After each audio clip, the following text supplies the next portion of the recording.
What does informed consent for Vilazodone, otherwise known as Viibryd, look like? My name is Dr. Vilazodone. I'm a board-certified adult psychiatrist, and I talk a lot on this app about the importance of providing full informed consent when starting a psychiatric medication, as well as the importance of safety prescribing when clinically appropriate. And I'm going through a series where each day I talk about one of our psychiatric medications, and I go through the informed consent process as I would with one of my patients.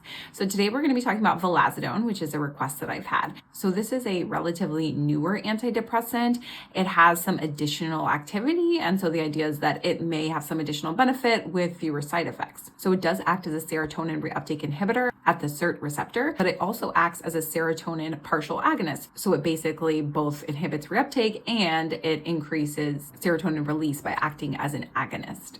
Is FDA approved for a major depressive disorder, but is sometimes used for other diagnoses as well. It does need to be taken with food in order to ensure good absorption. Side effects are going to be similar to SSRIs, so things like headache, stomach upset, nausea, vomiting, constipation, diarrhea, dizziness, headache. Sometimes people can experience insomnia or other sleep disturbances. There also is an increased risk of bleeding, just like with the SSRIs. And in terms of safety, we're always going to be counseling patients about the risk of SI as well as serotonin syndrome when they're using multiple serotonergic agents. Some benefits of Vilazodone, in addition to hypothetically having dual action, which could have some additional therapeutic benefit, include that it's less likely to cause weight gain, it's less likely to cause sexual side effects, and it doesn't really have the risk of QTC prolongation, which is a side effect of a lot of psychiatric medications that can lead to a dangerous arrhythmia.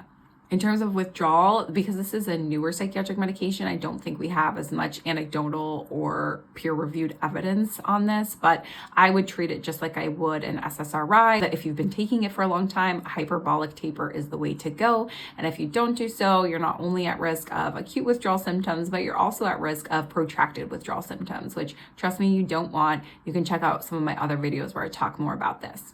So of course, after going through all this, then the patient and I would make a shared decision and go from there. If there's another psychiatric medication that you want to hear me go through the informed consent process for, then please put it in the comments below. I'm also getting together an email list for those of you who are interested in my content, because I may have future courses or offerings or resources that I want to be able to communicate directly with you all about.